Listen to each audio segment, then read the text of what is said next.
Olá, estamos começando mais uma live aqui do programa Parlamento Aberto, live de número 97. Essa semana completaremos 100 lives já desde o início da pandemia.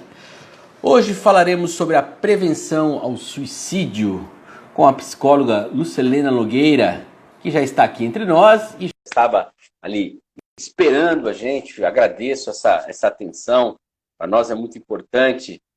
As pessoas que se dispõem a conversar. Olá, Lucilena, tudo bem? Tudo jóia. Eu Beleza. não estou me vendo, vocês estão me vendo bem? Tudo bem? Eu tô te vendo, você não se vê? Não, eu estou numa tela preta aqui. Ei, caramba, que estranho. Você Tudo bem, quer... já deve chegar o sinal. Tá, tudo bem. Você não quer sair e voltar para ver se acerta para você? Vou tentar, daí o pessoal vai chegando, Isso, né? é. Assim você...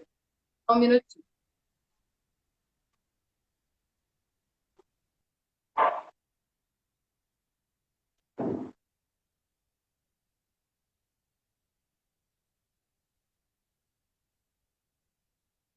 Pessoal, nós vamos falar com a psicóloga Lucilena Nogueira hoje sobre prevenção ao suicídio. Ela entrou na live, mas teve um probleminha ali da questão da parte de conexão. Ela saiu aqui do pedido meu, né?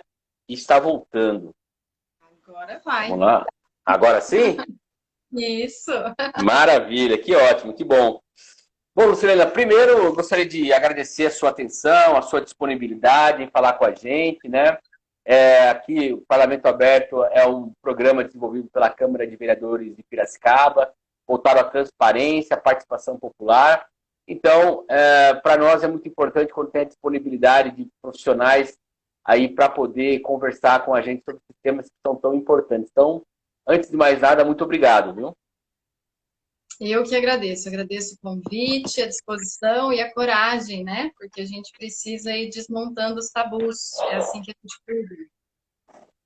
Beleza. E eu preciso fazer um agradecimento aqui também ao pessoal do gabinete do vereador Laí Braga, que colocou, que nos deu esse contato. O vereador na Câmara, ele organiza a, a semana do Setembro Amarelo, que é de prevenção ao suicídio, né? No ano passado, inclusive, você esteve lá na Câmara para falar sobre esse assunto também. Então, preciso agradecer aqui a Vanessa, a Júlia, que nos ajudaram a, a fazer essa live. E também, né, conforme a gente está desenvolvendo na Câmara, existe a Câmara Inclusiva. E aí a gente está colocando audiodescrições em todas as nossas produções, tá?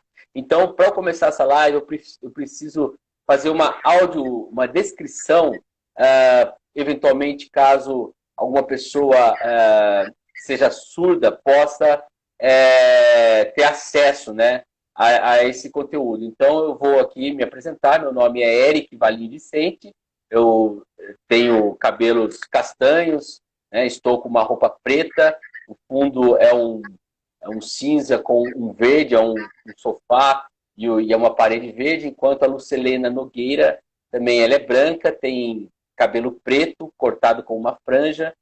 Ao fundo dela tem uma parede azul com quadros que estão ali disponibilizados não de forma simétrica, tá? Então, assim, bastante aleatório. E uma cadeira está sentada em uma cadeira preta, tá bom? Então, com essa descrição, a gente começa a nossa live. E aí eu já gostaria de começar trazendo aqui, Lucilena, com a questão da cartilha do Setembro Amarelo da Associação Brasileira de Psiquiatria, que a cada dia, olha só que dado interessante, 32 pessoas se suicidam no Brasil, tá? A cartilha também aponta estudos que indicam que cada caso de suicídio tem impacto na vida de pelo menos outras 6 pessoas de forma direta por meio de sentimentos ambivalentes, como luto, raiva e culpa. E aí, primeiramente, eu gostaria que você falasse um pouco, então, da importância de falar do suicídio como meio de, como você colocou no começo aí, desmistificar, né, o assunto e mostrar também que o conhecimento é um aliado nessa prevenção, né? Eu acho que a questão do tabu em torno do suicídio vem mudando e a gente precisa cada vez mais falar disso, porque enquanto a gente guarda as questões reprimidas dentro de alguma caixinha, a gente impossibilita as pessoas de se identificarem, né?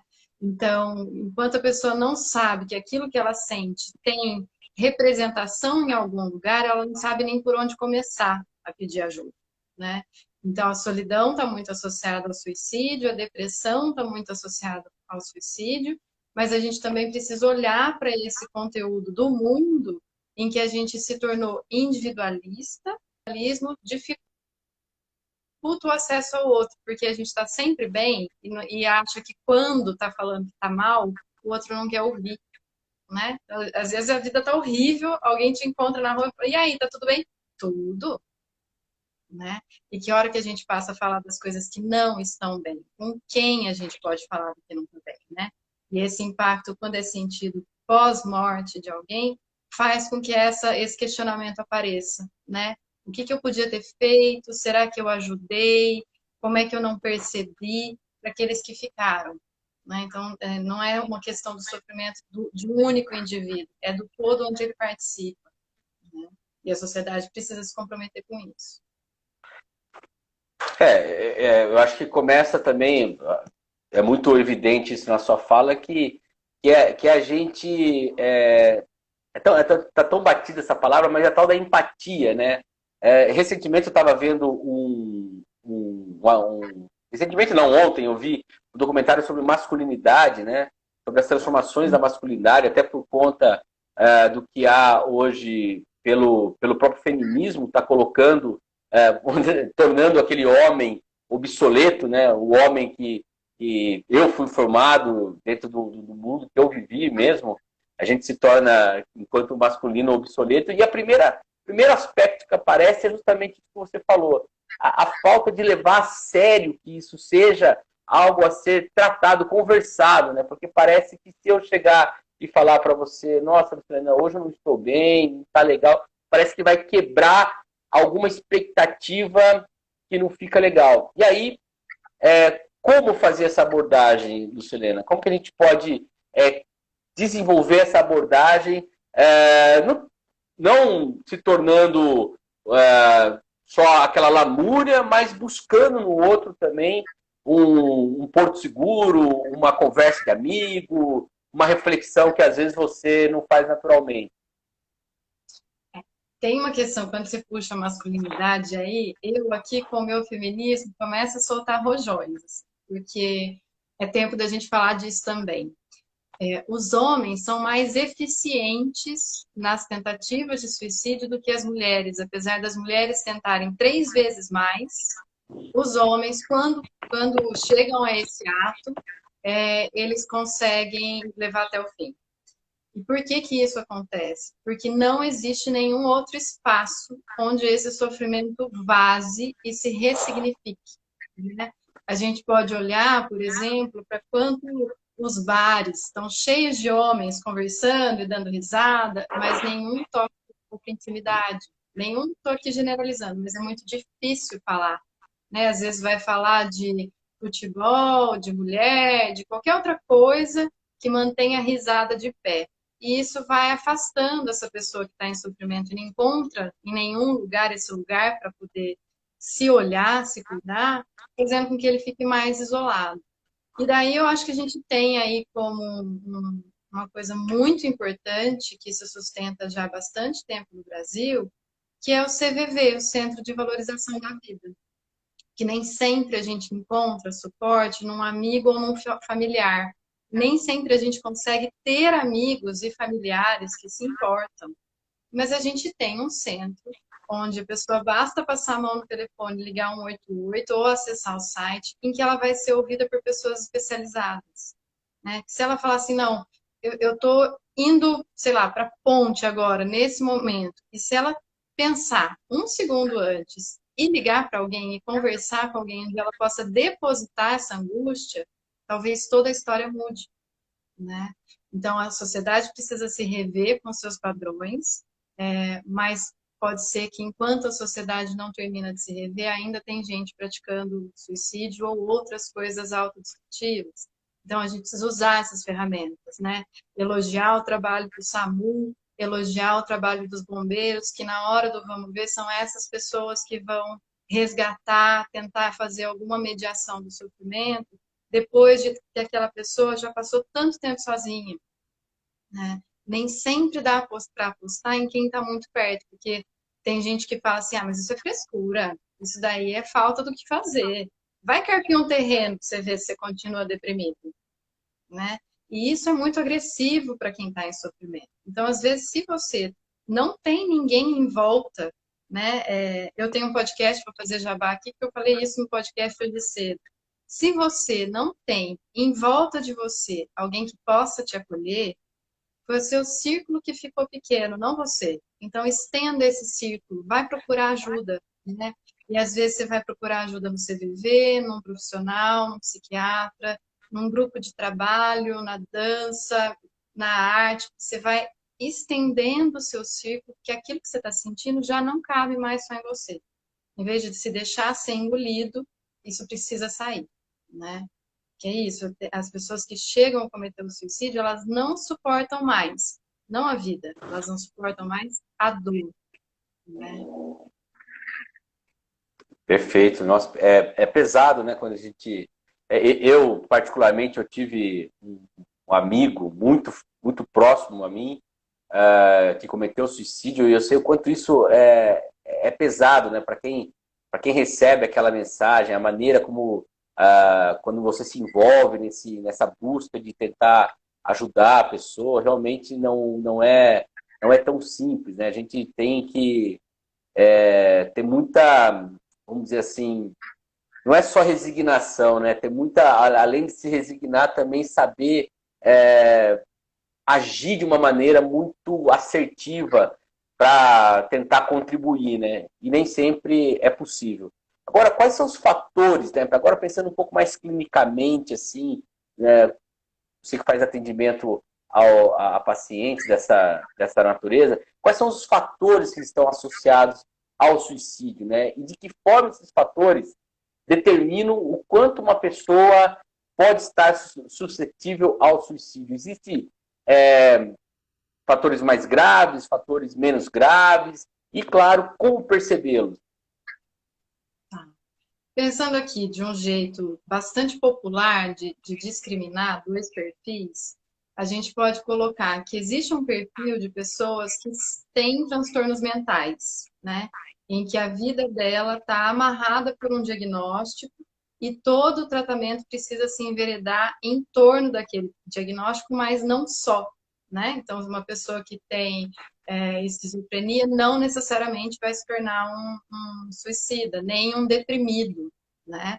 Então, a gente precisa olhar para cada caso em três âmbitos, né? Primeiro, no seu campo social, que ambiente é esse por onde ele pode circular, se reinventar, ou se aquele ambiente é tóxico? Qual é a sua estrutura emocional para dar conta disso que ela está vivendo? E a sua estrutura química, porque muitas vezes o amparo medicamentoso, embora a gente tenha aí muitas questões sobre dependências, né, de barbitúricos, etc., mas às vezes é um medicamento que pode ajustar quimicamente a vida daquela pessoa, de início, para ela ter tempo para se reinventar. Então, quando a gente olha para um potencial suicida, a gente não vai olhar só para esse ato final, que é um sintoma, né? Precisa olhar para toda a constituição dele, do ambiente, do corpo, das capacidades. Teve um momento de uma conversa que ficou muito interessante, que a gente resgatou o que o Freud disse lá em 1907, 6, esqueci o texto, mas que ele fala assim, antes de você se colocar como um deprimido, se pergunta se você não está cercado de idiotas, né? Porque se a gente olha para as pessoas que se suicidam, tem muita gente boa ali, que só não deu conta, né? Que não estava legal porque o mundo não estava legal com ele também. Então, como é que se estrutura isso? O sujeito individualmente não pode arcar sozinho com tudo que se passa, né? E do mesmo jeito que a família dessa pessoa também precisa ser amparada e orientada, para não ir construindo pequenas chantagens, né? De que, ai, olha só, você está querendo me dar lição de moral agora, você já tentou se matar uma vez, quem é você? Estigmatizando aquele problema para sempre, né? Então, tudo precisa estar bastante amarrado, enlaçado, para construir uma rede de possibilidades para essa pessoa, né? Porque o mundo não é fácil para ninguém, né? A questão é que o tamanho da facilidade para um e para o outro é muito variável e a gente vive num padrão, né? Como é que é isso? Né? Que história é essa que todo mundo é igual? Né? Eu não sou igual nem se eu tivesse um irmão gêmeo, não dá para ser igual. Como é que eu amparo essas minhas diversidades e como é que ela negocia com o mundo? Né? Isso é bastante complicado num tempo em que todo mundo está lindo, todo mundo está perfeito, todo mundo tem sucesso, né? Como se gente de sucesso também não se matasse. A gente viu agora no começo da pandemia o Francisco Migliatti, é isso? Eu sempre erro o nome desse cara. Um puta ator, com uma história magnífica na cultura brasileira, que chegou aos 80 anos e falou, ó, pra mim deu, né? E vai falar que esse cara não teve sucesso, que ele não teve uma história brilhante, qual é o limite de cada um. Então não tem como o outro de fora julgar, tem como entender e dar tempo. O que o suicida precisa é de tempo, para não precisar chegar no definitivo, né? A morte é definitiva, o resto não, o resto dá para mudar. Uhum. Você falou de questões químicas, de tomar, né, medicamentos. É claro que, embora haja uma contestação às questões de medicamento, a gente sabe a importância que o medicamento tem, como você falou, né, para regular a questão química do cérebro e dar esse tempo de reinvenção, da pessoa se ressignificar. Agora, dentro dessas questões químicas do cérebro, de formação genética, e daquilo que você sabe e tem contato, os fatores genéticos, eles incidem sobre a característica de uma pessoa que comete suicídio ou não? Como que funciona essa relação ali genética? Isso eu acho que um psiquiatra especializado tem condição de responder com certeza. O que eu avalio, sendo psicóloga e psicanalista, é que quando um suicídio acontece várias vezes dentro da mesma família, por exemplo, ele pode não estar ligado somente a uma questão química hereditária. Ele pode estar ligado a um discurso onde o recurso da morte, o fim, a dificuldade de aprender a lidar com a frustração está tão marcado que isso se repete, né? Do mesmo jeito que outras coisas se repetem, né? De, eu tive um pai alcoólatra, meu marido é alcoólatra também, porque a constituição que a gente tem de subjetividade, ela sempre tenta amparar no conhecido, né? Então, se eu tenho alguém que se matou na família, eu estou vivendo, porque a gente acha que o suicida fica esperando muito tempo para planejar e avisa muitas vezes, mas a gente esquece que tem gente, por exemplo, que sempre teve uma vida ótima, entrou uma crise no mercado, faliu e não tem coragem de dizer para a família que faliu e se mata em 12 horas, né? Então, como é que a gente tem campo de segurança para afirmar alguma coisa sobre uma história tão particular, né? Então, numa história de não aprender a lidar com a frustração, por isso que o tabu é preciso ser vencido, por isso que a gente tem que falar, né, de morte. Acho que todo mundo pensa em morrer em algum momento, nem que seja para se pensar assim, será que alguém vai no meu velório? Será que eu sou amado? Né? E tem gente que leva isso a cabo de testar verdadeiramente, sem nem poder estar no velório para saber como é que foi. Mas a angústia que isso gera, quando ela não é falada, ela pode passar o ato, e isso é perigoso, né? É importante a gente falar da morte, porque através da morte a gente pode falar da vida que a gente quer ter, né? De que agora, por exemplo, mais de 120 mil mortos no Brasil, que silêncio é esse? Né? A gente precisa falar dessas feridas, desses lutos, porque a gente devia estar todo mundo de luto e a gente está afastando disso para ver se dá conta de continuar. Tem gente que não vai dar conta de continuar. Tem gente que não vai conseguir, não vai ter por onde, né? Então, como é que a gente religa essa história de vida, esse discurso, onde viver ainda seja importante, né? Porque a gente está tratando como se não fosse. Realmente, nossa, você falou de fatores aí que eu entendo que sejam fatores sociais, né, que A gente está olhando, a gente está nessa pandemia, 120 mil mortos, milhões de contaminados, famílias inteiras aí sendo, né, perdendo seus entes queridos, amigos, pessoas com histórias muito, né, todo mundo tem uma história, uma habilidade, tinha um sonho, e realmente a gente está hoje no nosso país, infelizmente, mais preocupado em quando vai ter a vacina, quando a gente vai poder se liberar, ou já vamos liberar geral, porque está todo mundo, né, com certo estresse, né? E eu, particularmente aqui, acredito que isso seja natural. Todo mundo está estressado com essa pandemia. É difícil você encontrar alguém que não esteja frustrado naquilo que você planejava para o ano. Mas aí entra esses fatores sociais que você diz. E aqui que eu quero chegar na pergunta.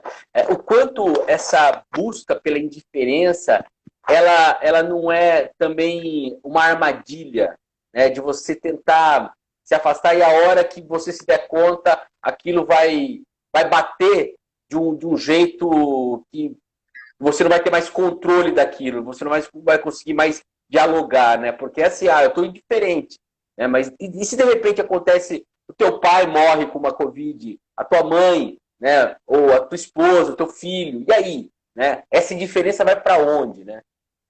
Como que você vê essas questões incidindo aí na saúde mental que pode levar também a atos como o suicídio? A negação é um mecanismo de defesa inconsciente que talvez seja um dos mais perigosos, porque é importante a gente ter medo, não no sentido de ficar paralisado, mas um medo que me cria um alerta de falar assim, opa, acho que eu estou muito perto desse penhasco aqui, né? Se eu tiver medo, eu dou o passo para trás. Se eu não tiver nem aí, eu perdi a medida da altura, né? Então, acho que as pessoas que estão negando, e não cabe a gente julgar, porque cada um também mede a capacidade da sua angústia, né? Quem está negando pode estar pensando assim, já que eu vou morrer comemorando. Então, eu vou pro pancadão, né? Porque eu não vou dar conta. Tá tudo tão ferrado que não sou eu que vou ficar aqui amarrado no meu sofá, né? Então, como é que a gente vai medir a capacidade de cada um suportar essa angústia? O problema é que, do mesmo jeito que a gente nega uma pandemia, e olha a proporção disso, nas vidas privadas, familiares, é muito fácil a gente não querer ver alguém sofrendo, né? Então a gente olha e fala assim, mas de novo, ele não tá afim, isso é preguiça, né? Mas é só ele que não consegue, o resto todo mundo tem que conseguir, né? Bonito isso, né? Ou então as pessoas que querem negar para si mesmas o próprio sofrimento e fala, eu vou trabalhar mais, que daí eu não penso, né? Eu vou ganhar hora extra, porque daí quando eu chegar com o dinheiro em casa, ninguém vai me perguntar se está tudo bem, está pago, né? E vai silenciando as dores. Então, quando a gente começa a falar, pôr para fora a nossa existência, a gente tem condições de vida. Do contrário, a gente está negando, mesmo que estiver brindando com um copo de champanhe, né? Quantas pessoas não estão lá sentadas no bar, solitários, cheio de gente em volta, né? Quanta gente que não trabalha por 20 anos do lado da mesma pessoa e não percebeu que essa pessoa está mal. Quantas pessoas que estão casadas umas com as outras e não sabem de verdade onde é que dói no outro, né? Então, silêncio é o maior perigo. E negar a palavra é acabar nesse lugar, né? De, olha, mais um passo caiu no abismo. Você falou sobre as pessoas que estão brindando, né? E veio para mim uma frase de uma música do Criolo, né? Os bares estão cheios de almas tão vazias, né? E a vaidade excita, né? Então, assim, a gente está realmente vivendo um pouco dessa maneira das aparências, né? E claro, daqui a pouco eu quero também entrar num assunto de mídia social, a gente vai falar um pouco de mídia, porque também acaba influenciando muito nesse assunto. Mas antes eu queria fazer a pergunta aqui que a Flávia diz Aguiar, que inclusive é minha esposa e está acompanhando, ela pergunta o seguinte, ela está perguntando o seguinte, quando as pessoas que tentam se suicidar, né, cometer suicídio, elas fazem no momento de nervosismo ou é premeditado? Existe algum tipo de índice que consegue medir isso daí? Existe algum tipo de estudo que consegue entender? Como que é feito? Deve existir. Daí, de novo, eu vou ficar aqui com a psicanálise. A gente não investe muito nos índices, tá? Porque a gente sempre olha um a um. Mas que existem os dois casos, existem. Porque tem pessoas que olham para a própria história de vida, mesmo já em análise, mesmo parado por medicação, olha e fala assim, gente, mas eu tô nisso aqui há 30 anos, eu não quero passar mais um ano assim. E começa a planejar. E é muito importante que ele possa planejar em voz alta, né? Porque uma coisa é o pensamento suicida, que é isso, né? Tipo, ah, quero morrer, eu não aguento mais, eu tô cansado, né? Pequenos sinais. Outra coisa é ele passar a planejar, que daí ele vai se dando conta do quanto que aquilo significa na realidade. Ah, então eu vou escolher a minha forma de morrer, né? Então eu vou escolher uma arma, uma ponte, um veneno, um corte no pulso. Qual é a minha forma de morrer? E daí começa a pensar, mas como meu corpo vai sofrer? Como vai impactar as pessoas de volta? Se ele consegue olhar para tudo isso, ele vai se dando conta do, olha, acho que isso aqui vai ser demais. Acho que eu vou planejar outra coisa. Se eu tenho energia para planejar isso, eu vou tentar planejar outra coisa antes. Então tem pessoas que planejam em silêncio por anos. E essas pessoas têm mais chance de conseguir, infelizmente. E outras pessoas que Que é não o ato premeditado mesmo. Que é o e premeditado. daí tem outras pessoas que não ato intempestivo, que é o mais comum por tiro e quedas, né? E olha que agora eu tô aqui pensando numa expressão cotidiana, né? Que é tiro e queda. Então, as pessoas que se matam com armas ou pulam de prédios e pontes, tiro e queda, é num momento de angústia tão grande que não deu tempo nem de calcular, né? E isso impacta muito no sentido de que a falta do cálculo pode causar sequelas e a pessoa não conseguir o suicídio, mas conseguir daí viver para o resto da vida sofrendo essas sequelas, né? Que é um tiro errado, uma queda que paralisa o corpo. Se não pensou em tudo isso, né, porque realmente estava numa angústia muito desamparada. E a consequência disso pode ser muito pior. Então, tem quem planeje muito bem em silêncio, quem planeja em voz alta costuma repensar o plano, e é por isso que a gente precisa falar. Né? Às vezes a gente tem que até ouvir junto e falar assim, viu, mas esse plano aí vai dar errado. Né? Tipo, se você quiser se matar assim, não vai rolar. Né? Para avisar a pessoa de que, ó, vai doer, vai te machucar, mas não vai resolver. Então, já que a gente tem essa palavra circulando ainda, para onde é que você quer levar o teu desejo? Que não seja para a pulsão de morte que acaba com você, né? Mas deve ter pesquisas. Inclusive, tem pesquisas sobre os médicos que se suicidam bastante, e isso é totalmente subnotificado, não contado, para não assustar a população, porque o médico tem que carregar uma ideia de salvador. E olha o peso dessa ideia, né? A gente vai falar um pouco mais disso mais para frente, sobre essa questão de tratar publicamente esse assunto, né? Que inclusive envolve o jornalismo. O jornalismo tem um tabu muito grande em torno da divulgação de pessoas que cometem suicídio. Então, mas só para a gente caminhar aqui, a gente está falando muito, pensando aqui, né, pelo menos, eu que imagino, uma perspectiva de pessoas mais adultas. E eu queria que você falasse um pouquinho em relação aos adolescentes, né? Que também há casos de suicídio na adolescência e como que pais, né, mães, os responsáveis podem identificar essas características nos adolescentes que estão ali num processo de mudança corporal, num processo de mudança de pensamento que afeta tanta coisa, né? Então, como que você falaria, que dicas daria em relação à prevenção na adolescência? O índice de suicídio entre adolescentes triplicou nos últimos 10 anos. E aí a gente vai fazer um link com as mídias mesmo, né? Porque se a gente pensar 10 anos atrás, não tinha WhatsApp. Então a gente ia ter que dar um jeito de ligar mesmo.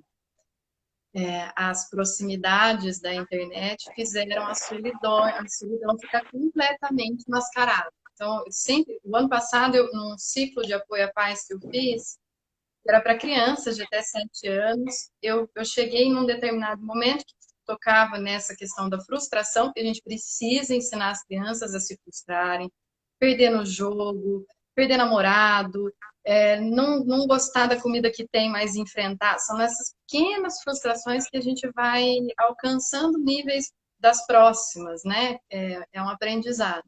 E chegou no momento que eu comentei, a gente, todos os adolescentes que eu conhecia naquele momento, em setembro do ano passado, todos queriam se lutar.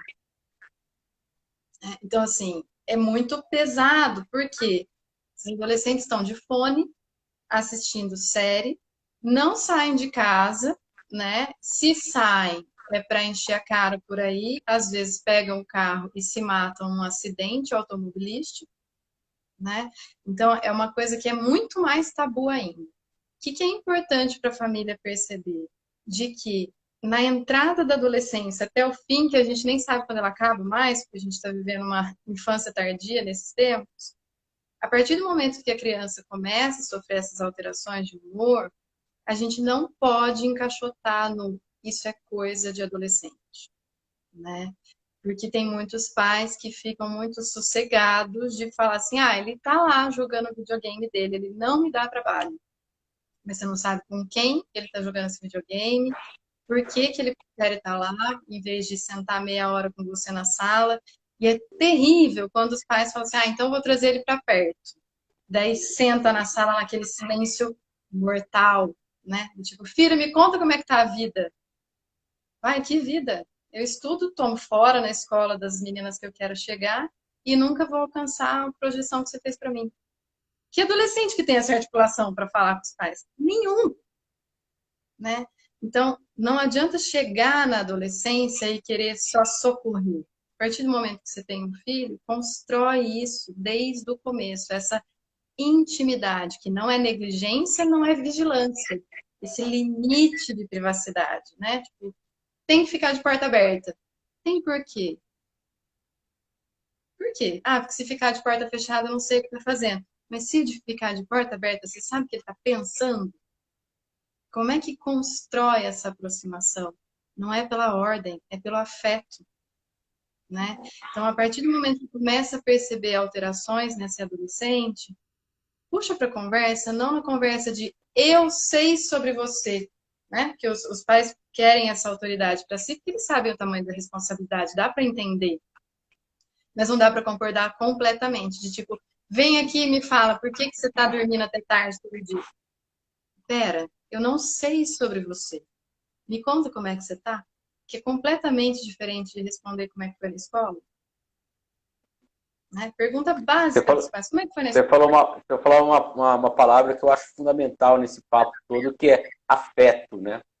Como as pessoas estão realmente tendo dificuldades tanto em dar quanto receber, em demonstrar, em cultivar afeto, né? E aí acaba se relacionando diretamente. Hã? Bons afetos, porque as pessoas vivem afetando umas outras. Quando eu digo para você, por que você não foi na aula Bons hoje? afetos. Eu estou te afetando, estou atravessando você de alguma forma. Agora, se eu sei que eu afeto, como é que eu entro nessa conversa? Né? E às vezes a gente entra com o pé na porta da razão, porque eu sou mais velho, eu que sei, eu sei te ajudar. Às vezes eu não sei te ajudar. Às vezes ficar em silêncio meia hora com você te ajuda mais do que um sermão de 4 horas, né? Então, Sim. como é que eu crio pontes, né? Legal. E aí, como você falou, realmente tem aí o link com as mídias, né? E é inegável a gente falar, inclusive já teve caso, eu não vou lembrar aqui o nome dela especificamente, mas de uma youtuber que simulou um casamento, foi casada, aí acabou não dando certo, daí ela quis dizer que estava tudo bem, fez vários stories ali no Instagram, relatando a felicidade dela, porque o noivo deixou ela no altar, 2 dias depois ela foi e se matou, né? E aí tem essa questão das mídias sociais, que é essa edição que a gente faz da vida, né, dos nossos bons momentos, né, das coisas gostosas que a gente come, dos lugares bonitos em que a gente vai. Dificilmente você tem um aspecto mais ali Assim, não estou falando que tudo que é ruim tem que ser mostrado, mas você não tem um diálogo, eu colocaria num bom afeto. Você não constrói uma relação de um afeto em que em algum momento você pode realmente buscar aquele seu contato e receber algo que vai te ajudar, né? Como que você vê a relação da sociedade e como que isso influencia né, nas questões de suicídio, né? A relação da sociedade com as mídias sociais e como que influencia o suicídio. Acho que se a gente olhar para a história, o suicídio sempre aconteceu. Mas ele passa a ser um sintoma social muito junto ao pós-guerra, né? Onde as pessoas que viveram coisas extremamente dolorosas não tinham onde narrar essas experiências, então não tinha motivo de festa para voltar para casa, né? E falar assim, eu venci a guerra porque eu matei uma galera, então não vou ficar bem com isso, né? E a partir disso, a gente vai, dentro da história do capitalismo mesmo, com globalização, com esse aumento de tecnologia, com essa facilidade de ser o vizinho que ficava pendurado na janela, né? Tá na mão, a gente vê quantos seguidores a gente tiver. Não, quantas pessoas a gente seguirem, né? Essa facilidade de ficar vigiando, se comparando, se identificando, né? Ou se punindo por não parecer com o outro, está muito mais fácil, né? E a gente vive um imperativo hoje social que é o imperativo do goze. Se você tira uma foto na Grécia, lindo, ninguém vai te perguntar em quantos meses você trabalhou para poder pagar a viagem, mas todo mundo vai te dar um biscoitinho, uma curtidinha, porque você, foi fera. Agora, se você postar que acabou de conseguir pagar aquela conta de luz atrasada ou tirar teu nome da SPC, você não conta para ninguém que queima seu filho. No imperativo goze, a gente faz com que tudo que é imediato se torne degustável aos olhos do outro. Não que não fosse assim antes, né? Todo sujeito se faz na relação com o outro. Mas isso é tão grande hoje, tão influenciado e patrocinado pelas redes sociais, né? Porque a gente tem gente aí ganhando dinheiro, mentindo que tem uma vida feliz, né?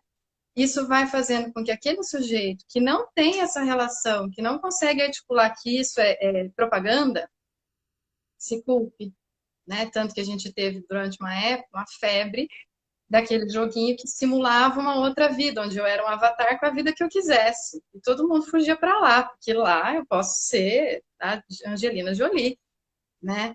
Porque a nossa vida de verdade é muito foda. Acordar tem dia que é muito foda, né? Então, como é que eu olho para isso, sabendo que tudo aquilo que eu vejo nas redes é um fragmento, né? Que aquele bolo de cenoura com chocolate delicioso que te dá água na boca deve ter tido umas 3 receitas antes que deu errado. Mas ele só está postando aqui, né? Aquela barriga de tanquinho ali não foi porque ele se matriculou na academia mês passado. Ele com certeza fez meses de sacrifício. Mas o bonito é imediato, né? E a gente esquece porque a gente está engolido nesse processo. A gente também quer o nosso biscoitinho. E quando a gente não consegue fazer nada para ganhar esse biscoito, né? Para onde a gente vai? A gente fecha as redes, para de falar, se culpa e chega ao limite, né? Então esses dias eu vi o marido da Tata Werneck que não estava aparecendo, acabou de ganhar filha, não sei o quê, nananã, não estava aparecendo nas redes, alguém foi lá e cobrou, tipo, Tata, cadê seu marido? Separou? Ela falou, não, ele só está fazendo um detox da rede social. Porque fica tanta coisa que às vezes a gente precisa dar um tempo, né? Às vezes a gente desliga o celular, quando liga de novo, fala assim, nossa, mas como é que eu dou conta de falar com tudo isso de gente o dia inteiro? E se sente sozinho, porque quando a gente está falando no WhatsApp, a gente está normalmente escrevendo, lendo e ouvindo com a nossa própria voz. Então é com a gente que a gente está falando, não é com o outro. O outro me invade, né?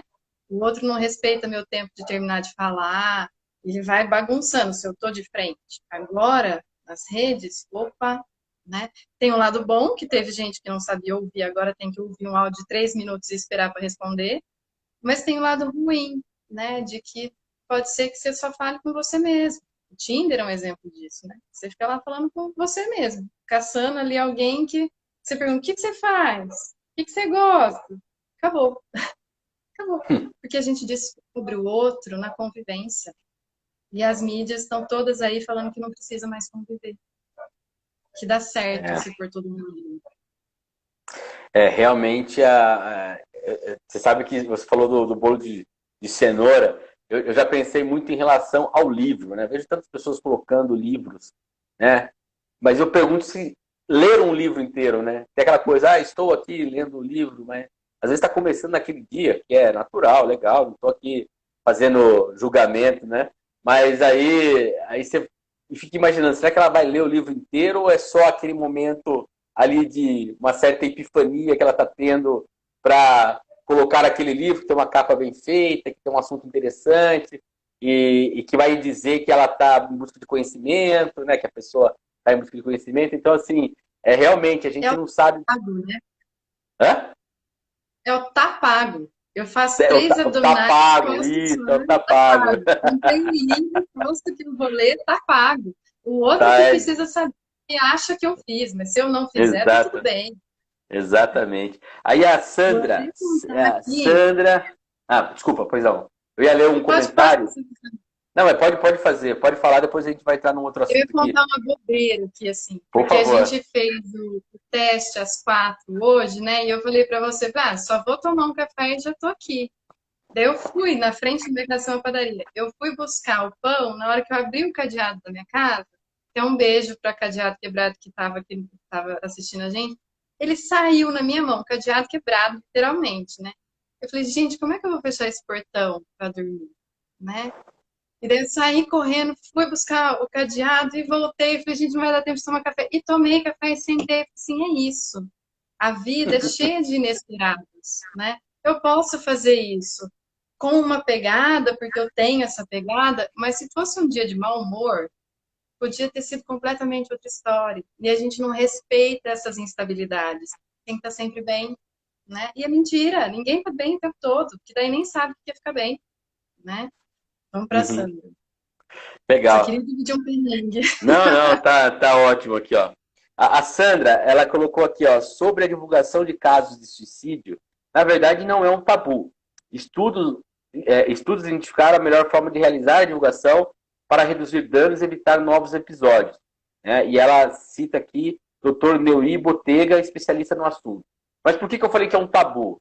Né? Existe, na época que eu fiz faculdade, né? Então, eu entrei na faculdade em 2000, terminei em 2003, que é o estudado o efeito Werther, né? Deve ter estudado, que é baseado no livro do Goethe, né? O Sofrimento do Jovem Werther, e que acabou desencadeando uma série de suicídios na época que foi publicado. E isso criou um paradigma dentro de divulgação sobre casos de suicídio que afeta o jornalismo, né? Afetou o jornalismo. Tanto que a própria Organização Mundial da Saúde ela criou um manual para que jornalistas tenham uma noção de como divulgar em caso, né, uma morte em caso de suicídio, né? E aí eu pergunto para você, Lucilena, como que você acredita que é a melhor abordagem a se fazer quando a gente vai fazer essa divulgação ou mesmo trazer esse assunto, né?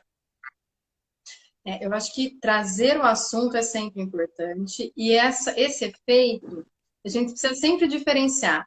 O fato de eu saber que alguém se matou não significa que promova em mim uma vontade, a menos que isso seja um gatilho para tudo aquilo que eu já estou sentindo, né? Então, a importância de falar é exatamente essa. Ó, se esse tema me desperta, me dispara um gatilho, eu preciso de ajuda, né? Então, a importância de ser falado é falado junto com formas de prevenção e cuidado, sempre, né? Mas não dizer é silenciar. Então, do livro não é feita no sentido do eu aprendi a morrer com o livro do Goethe. Não é isso. É tipo, Sim. tem uma forma de acabar com o meu sofrimento descrita aqui. Então, eu estou copiando a forma, o sintoma, é o último ato. O conflito é que a gente precisa tratar. Porque daí, quando a gente alcança esse conflito, a gente consegue construir outra possibilidade. né? Então, não adianta eu falar número de... Acho que talvez até atenda a essa questão da psicanálise, né? O que adianta eu falar de índice se o sujeito que está sofrendo diante de mim é tão único e é ele que precisa ser ouvido? Tanto faz quantas pessoas eu já salvei ou não salvei trabalhando no SAMU, tanto faz. Importa para aquela pessoa que foi salva, para aquela família que não chegou a tempo. Importa para eles, é muito privado, né? Importa se a gente olha para esses índices para construir política pública, para construir campanhas, para trabalhar a prevenção, para conseguir, por exemplo, naquele seriado 13 Razões, olhar para o quanto que aquela personagem não morreu como é que chama? No suicídio. Ela estava com uma morte simbólica posta nela antes. Ela, sem amparo, ela culpabilizou as pessoas em volta, porque ela não tinha condição de estabelecer outro discurso. Então, a gente precisa falar nesse sentido. Não de vou te ensinar a morrer, pelo contrário, vou te ensinar a viver. Inclusive, lembrei de um filme que tem esse nome, Ensina-me a Viver, de uma adolescente que simulava constantemente o suicídio para a mãe, e a mãe passou a ignorar, até o dia que ele encheu o saco, e para planejar melhor, ele foi num velório e encontra uma velhinha que estava indo no velório para aprender a morrer, do tipo, tá chegando a vez. E eles se encontram e ela diz assim, não, mas peraí, isso é novo. A vida é isso aqui. E ela, muito próxima da morte, ajuda esse menino a falar assim, ó, vai viver outra coisa, que esse negócio de ficar planejando suicídio é para sua mãe, é teatro para ela. E para você? O que você está vivendo? Né? Eu acho que é um filme belíssimo, antigo, não sei se dá para achar, mas é belíssimo. No caso do 13 Reasons Why, né? 13 razões por que lá, que é o foi muito criticado na época a forma como eles relataram a cena do suicídio, né? Porque, para quem não conhece a história, a menina ela sofre bullying na escola por conta de vazamento de fotos íntimas, essa coisa toda, e aí ela chega no momento em que ela decide, né, tirar a vida. E aí foi criticado a cena como é mostrado, onde é mostrado em que ela comete suicídio. Já que você citou, né, o seriado, você deve ter visto, né? E você acha que a cena, de fato, ela romantizou ou ela tentou, assim, denunciar a dor que é o suicídio daquela forma? Como que você analisou esse episódio? Eu acho que vai pela linha do gatilho, né? Pensando que é um seriado para adolescentes que podem estar completamente sozinhos assistindo aquilo, pode ter sido muito pesado. Se a gente investiga como uma obra completa, não só a cena do suicídio, a gente entende que aquela é uma discussão social para adultos, né? Então, por que o casting é adolescente? Será que a série é adolescente? Né? Porque ali não está falando só de bullying, está falando de estupro, está falando de negligência escolar, está falando da falência das instituições, está falando de casamento silenciado, está falando de tudo, deu uma escancarada. Então, acho que como obra completa, é um grande chacoalhão. A cena em si, ela é perigosa, né? Porque ela pode se transformar num gatilho. Porém, a gente não pode esquecer que quem tiver em sofrimento e tiver determinado, vai fazer essa pesquisa de qualquer maneira. Então, é muito mais importante a gente olhar para esse antes do sofrimento, chegar nesse nível, do que pela forma escolhida. A forma escolhida diz alguma coisa, mas diz de um todo que não foi dito antes. É esse que a gente não ouviu antes que é importante. Perfeito, Então, assim, perfeito. Excelente, é muito excelente perigoso. posição. A forma do suicídio é a última, vamos dizer assim, a última frase do livro, né? Antes dela, É você o tem toda a fim, história. né? É o fim, né? Eu me lembro que na época eu li uma resenha de um crítico de cinema que eu sigo, que é o Pablo Vilaça, e ele, inclusive, por diversas vezes já relatou, né, os problemas de depressão que ele tem, que ele enfrenta a depressão há muito tempo, e ele fez uma crítica muito dura, né? Realmente a cena e a maneira como é colocado, inclusive chegou a dizer que nunca tinha feito isso, que era indicar algo para alguém não assistir enquanto crítico de cinema, né? Ele sempre falava, eu tô Que aqui dando faz uma o efeito opinião, contrário. que acaba Faz o dando um efeito efeito contrário, também tem esse aspecto. E estamos quase chegando com 50 minutos de live, eu estou adorando, assim, estou aqui aprendendo bastante. Então, assim, eu sempre falo, essas conversas para mim, é duro ficar fazendo pergunta na sequência, porque a cabeça fica explodindo aqui, às vezes não é só a pergunta que vale, é a reflexão que fica no ar também. Mas aí eu queria que você contribuísse assim, na parte do tratamento, o que fazer? Tirando a parte que você já falou ali que é importante o medicamento para fazer a nivelação química, mas de que maneira, que abordagem psicológica é possível para se trabalhar essa saída desse processo?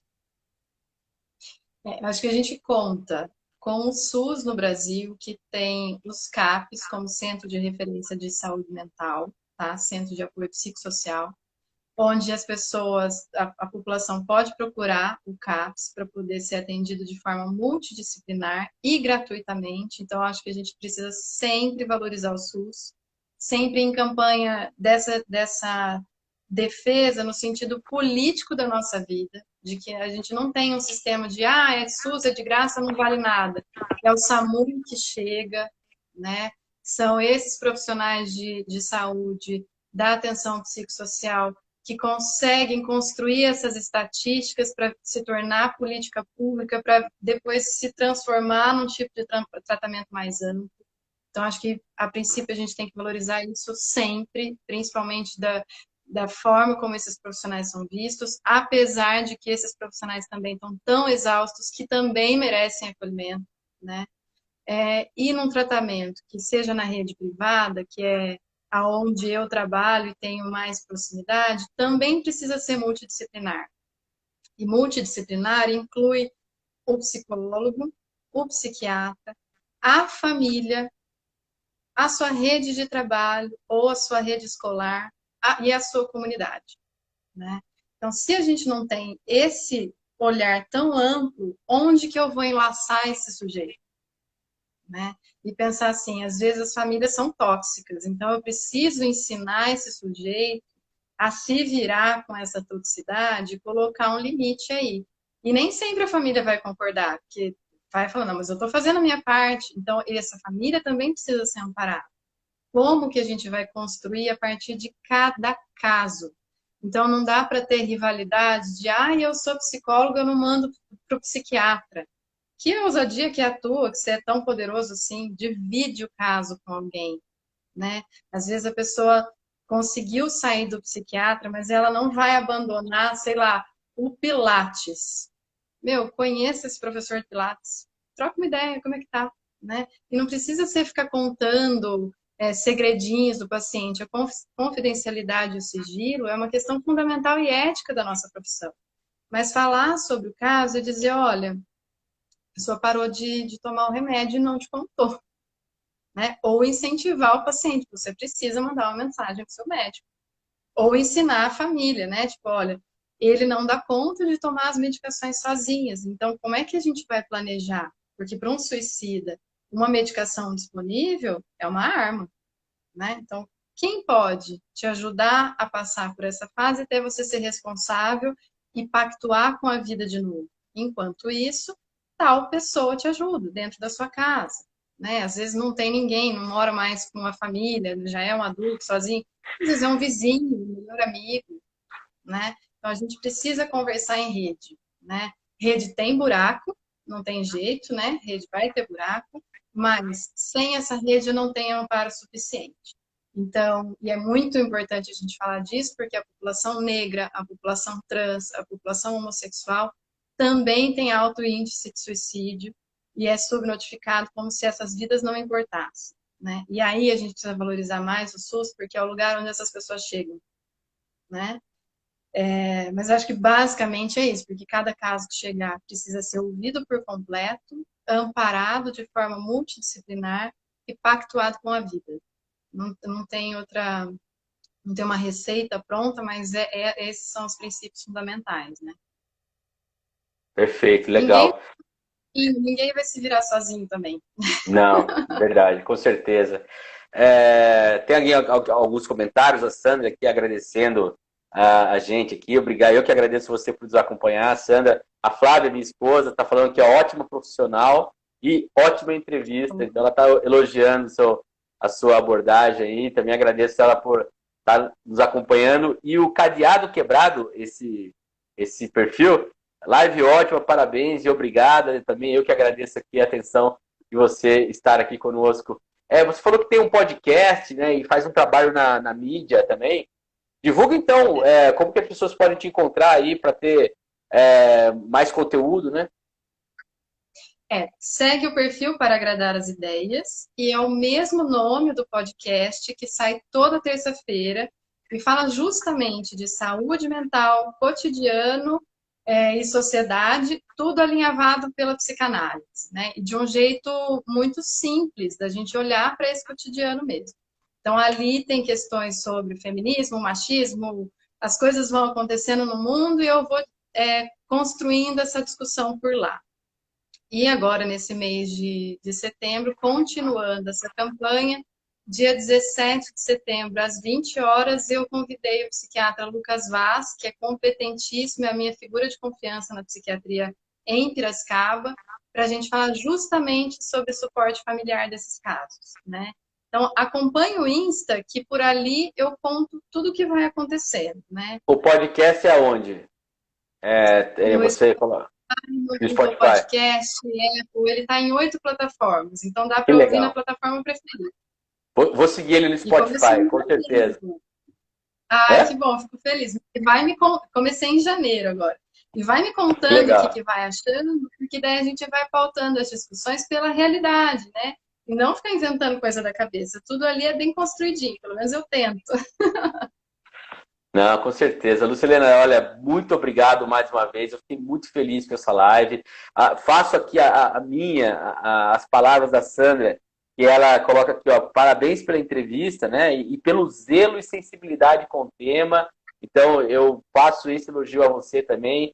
Você trouxe de uma forma muito carinhosa um tema que é tão difícil, que é tão cheio de tabus aí. Então, eu fico muito feliz em poder conversar com você e ter esse momento, essa hora aí, para conhecer mais sobre esse assunto, né? Eu agradeço imensamente. Poder falar é o único jeito da gente não se perder. É isso aí. Fica aí, então, pessoal, estamos chegando ao fim da nossa live. Lembrando que essa live ela vai virar uma matéria amanhã no site da Câmara. Então, câmarapiracicaba.sp.gov.br. Vai ter uma matéria sobre essa live. Esse vídeo ele vai para o nosso canal no YouTube, tá? Então, Comunicação, Câmara de Vereadores de Piracicaba. Também você pode acessar o vídeo a qualquer momento lá. Fica também aqui no nosso perfil do Instagram. E lembrando, claro, que se você entrar no site da Câmara, tem lá um link que você pode se inscrever em nossas listas de transmissão, tá? E aí você recebe informações da Câmara, do Parlamento Aberto, direto no seu celular. Lucilena, muito obrigado, muito prazer em conhecê-la e parabéns pelo seu trabalho. E vou aqui terminar assim só aquela coisa que você falou. Defendam o SUS, gente. O SUS é importante. Sim, a gente conta com ele, né? E defenda a vida até o fim, né? Que o fim chegue pela própria vida, não por falta de apoio, de apoio. Perfeitamente. Obrigado, viu? Um beijo, ó. Tchau, tchau. E até amanhã, gente. Valeu. Tchau, gente. Obrigada.